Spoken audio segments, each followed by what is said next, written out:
Hey guys, welcome back to my YouTube channel. So guys, in this video we will cover biotechnology unit, right? And इसके अंदर हमारा जो chapter 1 है processes and principal का, हम उसके एग्जाम्पल प्रॉब्लम करने जा रहे हैं. ओके सो यार ये जो चैप्टर हमारे इसके टोटल आई गेस 18 या 19 क्वेश्चन हैं. ठीक है, सो आओ इसको एक एक करके हम देख लेते हैं.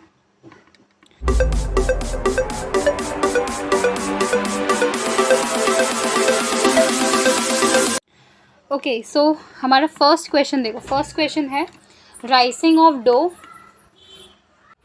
ओके सो फर्स्ट क्वेश्चन देखो, rising of dough is due to option A multiplication of yeast, option B production of CO2, option C emulsification या option D hydrolysis of wheat flour starch into sugars.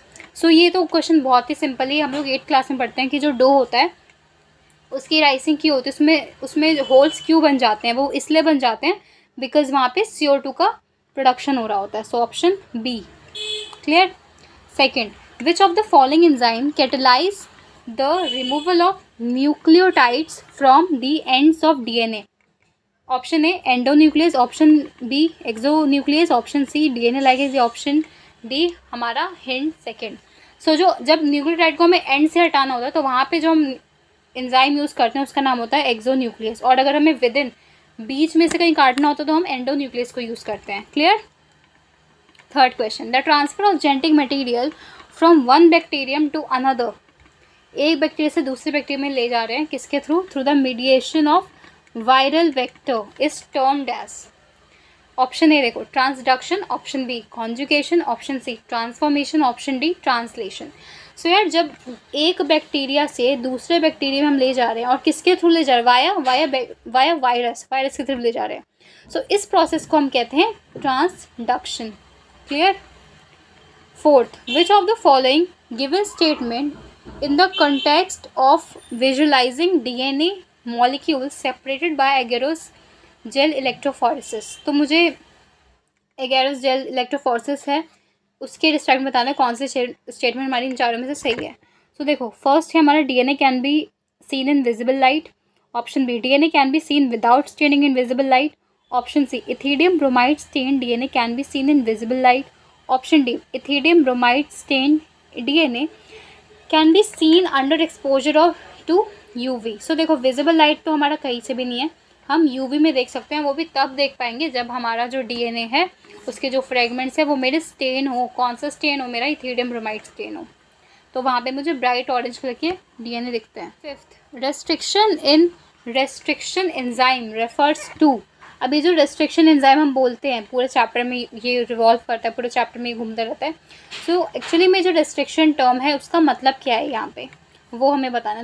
देखो option A cleavage of phosphodiester bond in DNA by enzyme, option B cutting of DNA at specific location only, third prevention of multiplication of bacteria phage by host bacteria, या option D all of the above. So देखो इसका बहुत सारे जो बच्चे हैं वो उसका आंसर हमारा ऑप्शन डी मार्क करते हैं all of the above, but no answer हमारा ऑल ऑफ द अबव नहीं है. हमें ध्यान से पढ़ना है.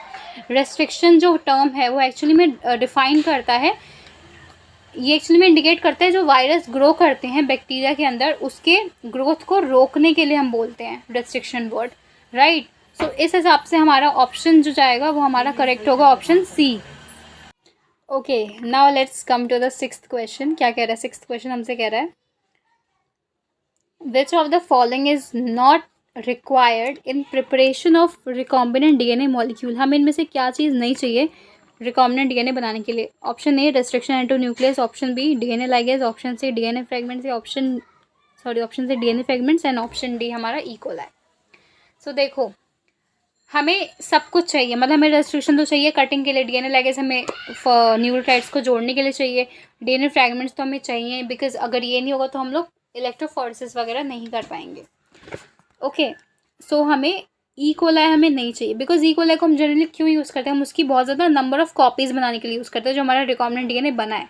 ठीक है, तो इसकी हमें ऐसा रिक्वायरमेंट नहीं है. इसने ये नहीं बोला कि हमें कॉपीज़ बहुत सारी बनानी है, ऐसा कुछ नहीं है. इसने बस इसको एक प्रिपेयर करके दे दो रिकॉम्बिनेंट DNA, बस इसने इतना ही पूछा है. उसके बाद हमें कैसे उसका रेप्लिका बनाएंगे वो हम बात की बात है. सो हमें यहाँ पे D नहीं चाहिए. Seventh, in agarose gel electrophoresis DNA molecule are separated on the basis of their. अब ये NCERT का क्वेश्चन है एंड इसमें मतलब ऑलमोस्ट 80% बच्चे जो है ना वो गलती करते हैं। ठीक है, अब देखते हैं आपका क्या आंसर है इसमें। आई होप अभी तक तो आपने सोच लिया होगा क्या होगा इसका। देखो ऑप्शन ए देख लेते हैं एक बार, charge only, option B size only, option C charge to size ratio, या ऑप्शन डी ऑल। यार देखो, जब भी हम जेल इलेक्ट्रोफोरेसिस के अंदर डीएनए फ्रेगमेंट्स को सेपरेट करते हैं तो वो उसका बेसिस क्या होता है? उसका बेसिस होता है मेरा सिर्फ और सिर्फ साइज। चार्ज से कोई मतलब हमें नहीं है, बिकॉज चार्ज तो सब पे सेम है। डीएनए के हर फ्रेगमेंट पे नेगेटिव चार्ज होगा। इलेक्ट्रोड हम यूज़ कर रहे हैं उन पे भी फिक्स चार्ज होता है, राइट। चार्ज से कोई लेना देना नहीं है, सब कुछ किससे है? साइज से। अगर कोई भी डीएनए फ्रेगमेंट अगर लार्ज साइज का है तो वो स्लो मूव करेगा, लेकिन अगर वो छोटा है तो वो फास्ट मूव करेगा, बहुत फास्ट। ये बुक में भी लिखा हुआ है।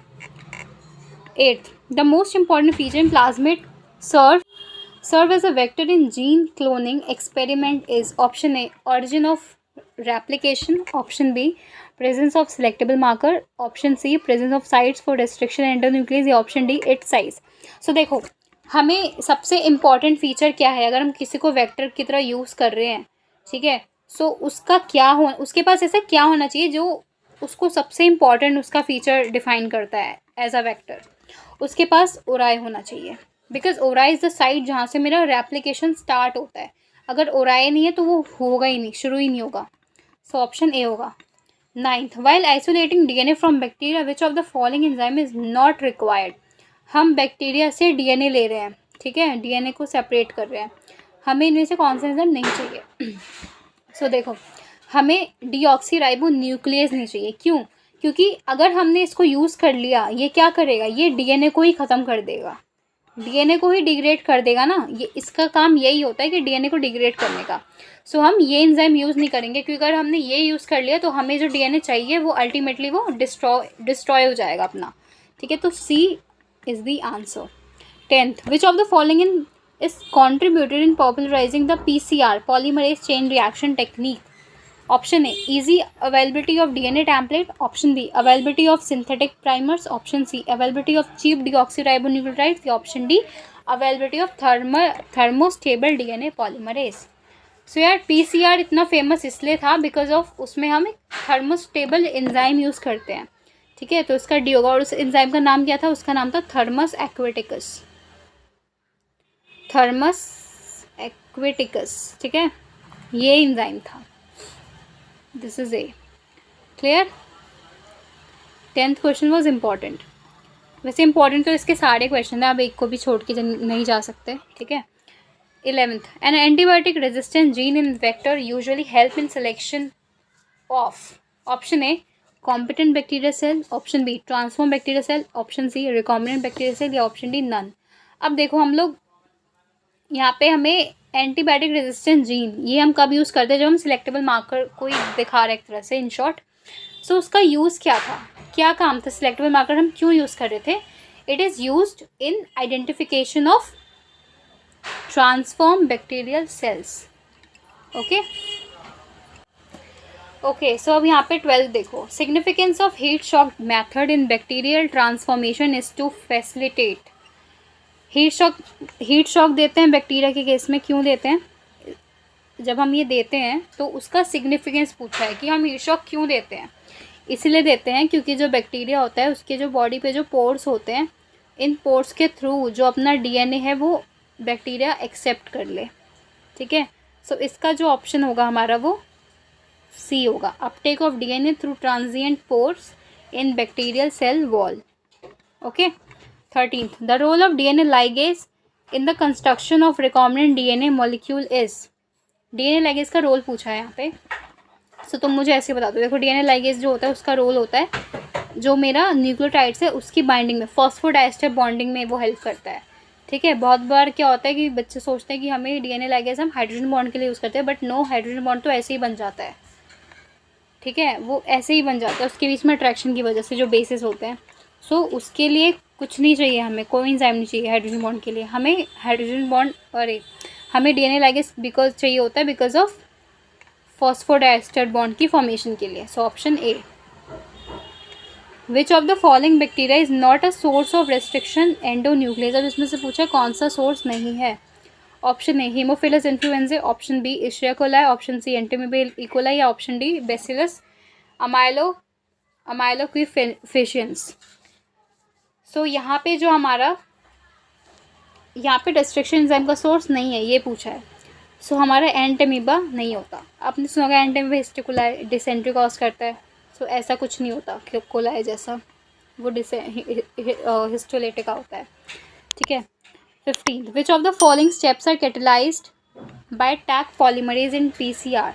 अब टैग पॉलीमरेज जो होता है, टैग डीएनए पॉलीमरेज, उसका रोल पूछा है। तो हमें पता है पीसीआर में 3 स्टेप होता है। एक डीनेचुरेशन होता है, एक हमारा एनिलिंग होता है, एक हमारा एक्सटेंशन होता है। सो टैग पॉलीमरेज जो होता है उसका जो रोल आता है वो मेरा एक्सटेंशन में आता है। डीएनए पॉलीमरेज अल्टीमेटली क्या करेगा, एक्सटेंशन ही कराएगा ना, लॉन्ग चेन्स में कन्वर्ट कराएगा। ठीक है। सो इसलिए इसका जो रोल है हमारा वो एक्सटेंशन में होता है, ऑप्शन सी। अब 16th क्वेश्चन है हमारा, a bacterial cell wall transform with the recombinant DNA molecule that was generated using human gene. However, the transformed cell did not produce the desired protein. Reasons could be. ये important mark कर लो, ये important question है। ठीक है। अब देखो, इसने बोला कि बैक्टीरियल सेल को ट्रांसफॉर्म करा है एंड वो ह्यूमन जीन से, लेकिन वो डिजायर्ड जीन नहीं प्रोड्यूस कर पा रहा। उसका रीज़न क्या है, ये पूछा है। पॉसिबल इनमें से क्या रीज़न हो सकता है। ऑप्शन ए देखो, ह्यूमन जीन में have intron which bacteria cannot process. Option B, amino acid codons for human and bacteria are different.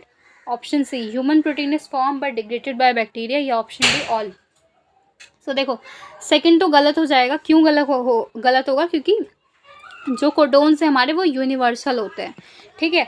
अगर मेरा यू फिनाइल एल्निन के लिए कोड कर रहा है तो वो सब में वही होगा, सब ये कोडोन हर जगह जाके फिनाइल एल्निन के लिए ही कोड करेगा। सो मेरा बी तो होगा नहीं।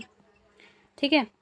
सो बचा हमारा। अब देखो, ऐसा इसीलिए है क्योंकि यहाँ पे प्रोकैरियोट और यूकैरियोट को मिक्स कर रहे हैं। अब यूकैरियोट का हम प्रोकैरियोट में डाल रहे हैं। सो ये नहीं प्रोड्यूस कर पा रहे। इसका रीज़न ये होता है कि इंट्रॉन्स जो होते हैं हमारे, वो हमारे प्रोकैरियोट्स में होते हैं, यूकैरियोट्स में नहीं होते। ठीक है। सो ह्यूमन जीन में have intron which bacteria can not process. Bacteria में वो जाके नहीं हो पा रहा प्रोसेस। ठीक है। बिकॉज क्लियर होगा। अब चलते हैं नेक्स्ट पे, 17 पे। Which of the following should be chosen for best yield if one were to produce a recombinant protein in large amount. अब हमें रिकॉम्बिनेंट प्रोटीन बनाना है, वो भी कितने अमाउंट में, लार्ज अमाउंट में। सो ऑप्शन ए देखो, laboratory flask of large capacity. Option B, stir tank bioreactor without inlets and outlets. Option C, continuous culture system, या फिर any of the above. So याद रखो, जब हमें लार्ज अमाउंट बनाना होता है सो हम कॉन्टिन्यूस कल्चर को यूज़ करते हैं। एक तरफ से डाला और दूसरी तरफ से निकाल लिया, और वेस्ट जो होता है हमारा मटेरियल साइड में कलेक्ट होता रहता है। 18th, who among the following was awarded the Nobel prize for the development of PCR. अब पीसीआर जो टेक्निक थी वो किसने डेवलप करी थी, उसके लिए उसको नोबेल प्राइज़ मिला था, उसी का नाम बताना है। ऑप्शन ए देखो, Herbert Boyer. Option B, Hargobind Khorana. Option C, Kary Mullis, या option D, Arthur Kornberg. So यहाँ पे कैरी म्यूलिस जो थी उन्होंने पीसीआर को डेवलप किया था, इसके लिए उनको नोबेल प्राइज़ भी मिला था। Now come to last question, which of the following statement does not hold true for restriction enzyme. अब इनमें से रेस्ट्रिक्शन एंजाइम के लिए बताने कौन सी स्टेटमेंट हमारी गलत है। Option A, it recognise a palindrome nucleotide sequence. Option B, it is an endonuclease. Option C, it is isolated from virus. Option D, it can produce the same kind of sticky ends in different DNA molecules. So यार देखो, C option हमारा गलत है। क्यों? क्योंकि जो restriction enzyme होते हैं ना वो एक्चुअली हमें बैक्टीरिया के अंदर देखने को मिलते हैं, वायरस में नहीं होता, बैक्टीरिया में मिलता है। बैक्टीरिया में भी क्यों मिलता है? इसलिए मिलता है ताकि वायरस की ग्रोथ को वो रोक सके। बैक्टीरिया के अंदर इसलिए मिलता है ताकि वायरस की ग्रोथ को वो रोक सके। सो इसका ऑप्शन सी हमारा करेक्ट आंसर है। सो यार यहाँ पे टोटल 19 क्वेश्चन थे, हमने सारे क्वेश्चन कवर कर लिए। एंड इस चैप्टर के सारे क्वेश्चन बहुत ही इंपॉर्टेंट हैं, कई बार PYQ में आप देखना रिपीट हुए क्वेश्चन है। सो ये बहुत इंपॉर्टेंट है। ठीक है, अब इसको छोड़ के मत जाना। एक क्वेश्चन में भी अगर आपको डाउट है अभी भी तो आप मुझसे कॉमेंट सेक्शन में पूछ सकते हो। अभी के लिए हम इतने रखते हैं। नेक्स्ट वीडियो में हम इसका जो चैप्टर 2 है एप्लीकेशन वाला उसको कवर करेंगे। Okay, till then stay tuned.